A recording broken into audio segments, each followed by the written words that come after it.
I have not spoken since I woke up.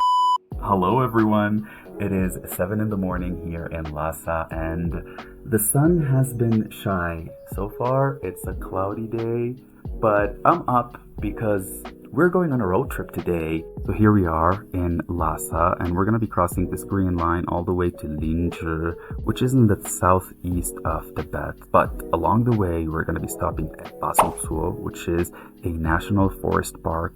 So the entire journey is going to cost us around 6 hours and the total mileage is 473 kilometers, give and take. So it's definitely going to be an action-packed day and I'm excited for it. It's good to be leaving Lhasa, which on average sits at 4,000 meters above sea level, and going down to Linzhi, which is at a much lower altitude, around 3,000, because I've been dealing with some altitude sickness symptoms, splitting headaches, fast heartbeat, and at night it's just been crazy. Insomnia has been kicking in. I've been running on 4 hours of sleep over the past 3 nights, and I'm hoping that tonight I will get a good night's sleep, just a good one. I brought these snacks with me, and when I arrived I realized that they're so puffed up. I mean, just look at them. They're about to explode, and all of this is because of high altitude. Boink, boink. And in every hotel room here, you'll see these oxygen devices in case people just couldn't handle how low the oxygen level in the air is. I didn't have to use it. I was very tempted on the first night, but I decided to let my body do its work. And it didn't do a great job, but at least now I'm not feeling as crappy as the first night. And so it just needs time. But luckily, I don't have to deal with this anymore tonight because we're going down. I've called shotgun so we can have an unobstructed view of the road. The shofu's next to me. He's ready with his snacks. I'm ready with my snacks. And as they say, the journey of 1,000 miles starts with a single step. And in our case, with a single rev of an engine. Let's do it. Okay, bad timing. I don't know what we're waiting for. Soon enough, we were on the move, and sure, I could have taken a train and got to my destination in less than 4 hours. But Tibet has an impressive network of roads spanning almost 120,000 kilometers. And this is nothing short of an achievement given the many engineering challenges here, from the harsh climate to the complex geological conditions. And so the effort put into building this infrastructure was truly worth experiencing. Do you see the bird all the way in the back? I don't know if you can hear the sound. It sounds like a squishy toy.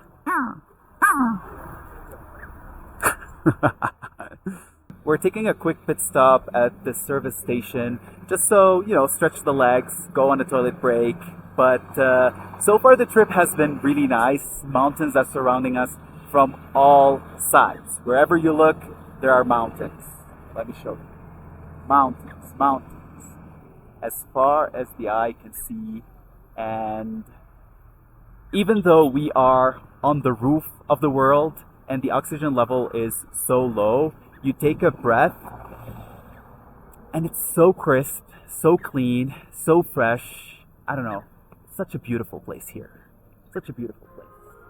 I'm following our trip on the map right here, and look how fast we're going on the Lingla-Gonglu, or the highway leading between Linzhi and Lhasa. And just parallel to us is the 318 National Highway, the longest road in China. It runs from Shanghai in the east to the town of Zhengmu in the west, which sits on the border between China and Nepal, for a total of 5,476 kilometers. And it's right there. That is it. Insane. Also cool. Insanely cool.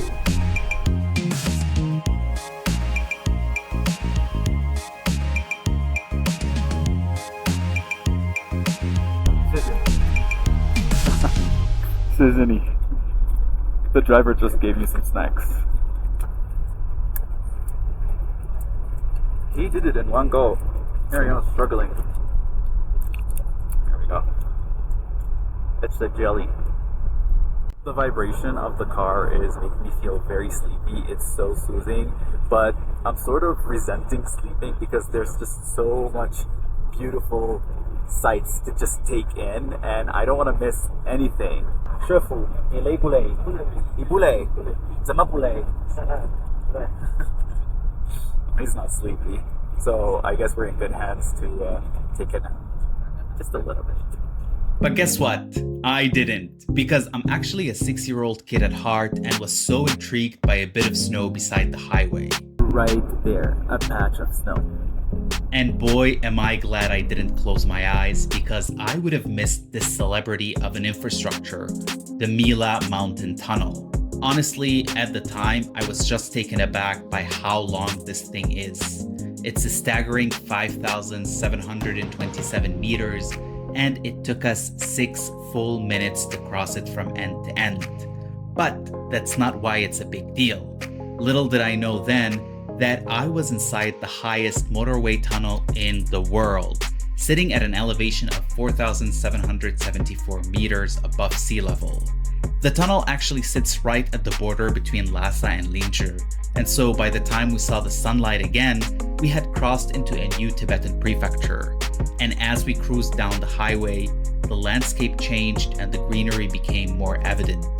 I later found out that forests cover more than 46% of Linzhi prefecture, more than anywhere else in Tibet, and the second largest in the entirety of China.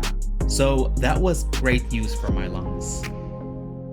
I tell you, this trip is turning into a sequel for Fast and Furious because my guy right here is putting the metal to the pedal. We're speeding up, he's honking us up. I don't know why the urgency out of a sudden. I mean, yes, we are behind schedule, but I'm guessing that maybe the seating area is about to close. I don't know, but for sure we've picked up speed. Luckily, seatbelt on, and I trust my guy. We've been together since morning and not a single accident, so let's keep it up this way. Wasn't even able to get this sign outside because we're going this fast, but we've just entered the Basungcuo scenic area, which takes its name after its famous lake, which is where we're headed. We've made this detour because this place is a must-see. Like, you can't escape it. You're coming to Linzhi, you have to come here, and you'll see in a bit why. Actually, I'll see in a bit why.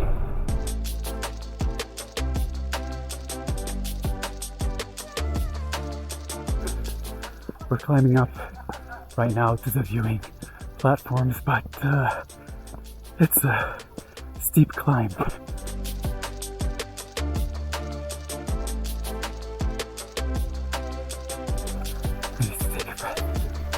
Wow.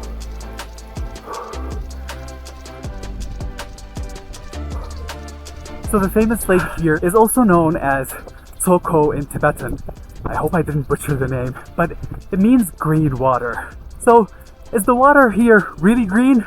Let's find out. Wow.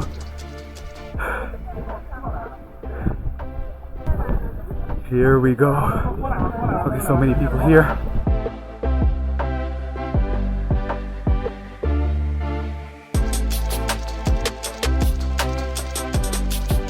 So the water isn't exactly green, but it's so clear that it reflects all the lush vegetation and forests around it, and that's how it's earned its name. Check this out. Lush forests, clear waters, mountains, and in the back, snow-capped summits. What more can you ask for? This is so photogenic.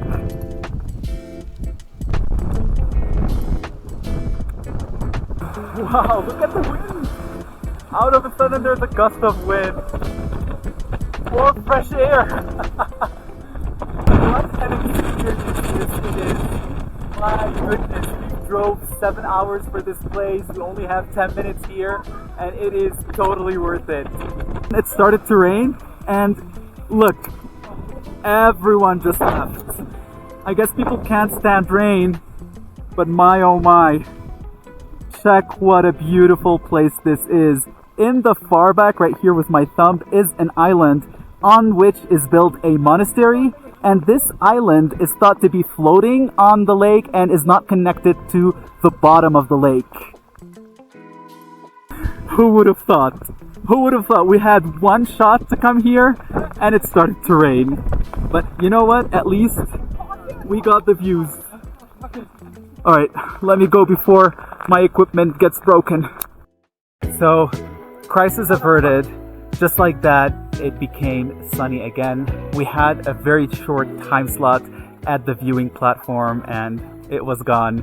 But now we are in this village called Tibet. It's also on the banks of the lake, and apparently we're just right here.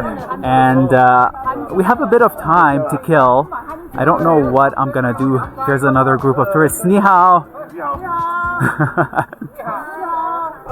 Hello, hello! People are funny. I might try to walk to the lake again because, you know, we've come all the way here and I really want to just take in the view. But there's also a coffee shop right there, so I might just get a coffee first.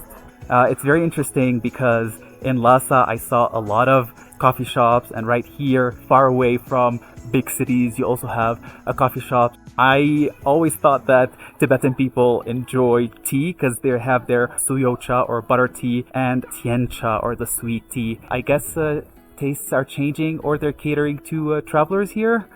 It's a very nice decor. Very cute. It's like camping outdoorsy, but inside. It's actually a trend that I've seen quite a bit these past months in Beijing as well, where people are like really wanting to have that outdoorsy life but still be in the city. Pretty sure this is just for show. I don't know what these are. It says what's like Basungcuo, which is super cute. 这个是什么? Here we go. My first coffee with a straw. Ooh, it's hot. It's very strong, very bitter. But you know what? I like coffee in any form. Probably not with a straw though. This has to go. 220 meters that way. Hello, hello. They force you to do cardio here, whether you like it or not. Hello. 你累吗？加油吧。There's more. My lordy. I mean, they did say 220 meters. They didn't say it was gonna be vertical.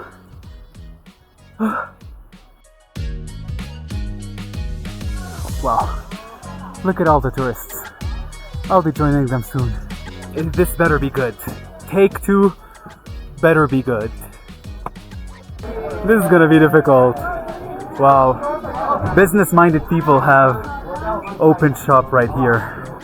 Some fresh fruit, vitamins for people who have climbed all the way here. Let's see the view.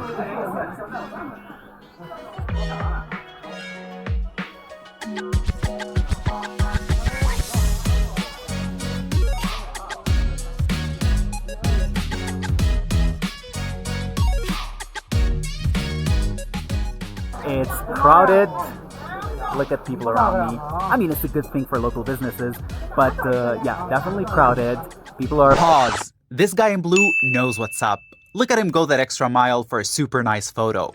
As it turns out, this chair was a big reason for the crowdedness here because it overlooked this $1 million view. And everyone wanted that background. And you better believe it, I'm waiting for my turn to stand on this chair and get my Instagram-worthy photo. Once it was my turn, I had to act quickly. But things didn't go as planned. It was terrible because of the backlight.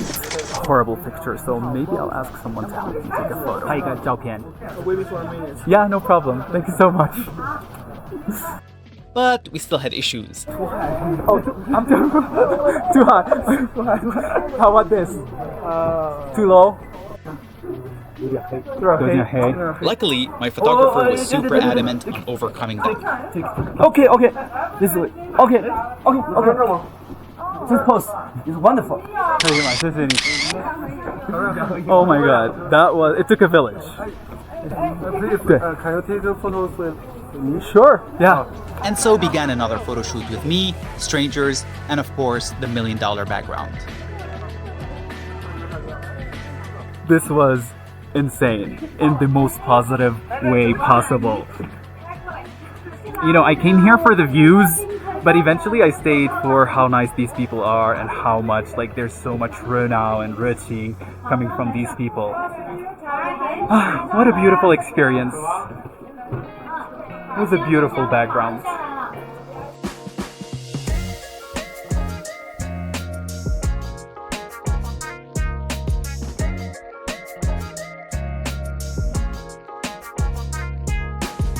It's 8:47 p.m.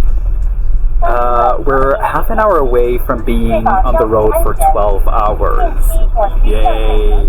I didn't think that I would get so much material and have such a pleasant experience just from sitting inside a bus.